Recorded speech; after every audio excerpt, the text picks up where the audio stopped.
দুই দাম তিন দাম দেখে আমি তো ঘরের জিনিস কিনছিলাম অবশ্যই। বড় গরুটার চাহিদা কম এই বাজারে। দাম দরটা কেমন? গরু দিয়ে দাম দাম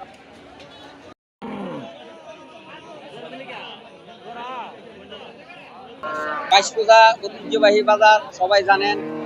তবে আজকে ঈদের বাজার উপলক্ষে গরু তো প্রচুর পরিমাণ উঠছে, কিন্তু মাঝারি ছোট ধরনের গরু কিছু টুকটাক বেচা কিনা, গরু প্রচুর বেচা কিনা নাই, বুঝছেন। আর আমাদের এই বাইশপূজার বাজারে বিভিন্ন এলাকা থেকে পাইকার ক্রেতা আসে।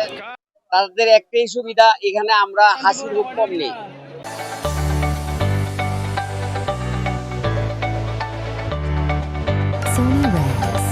চেকের পয়সা অনেক কম নেই, 400, 500, 600 এই ধরনের। বাজারে আমরা এই আরাম পায়া, এই সুখ পায়া অনেক বিদেশি পাইকার পত্র আমাদের বাজারে আসে। তারপর আমরা বাজারে এদিক দাও শুধু হ্যাঁ, গরু মাঝারি ধরনের গরু একটু দামে একটু বেশি হয় আর কি, ছোট গরুগুলা।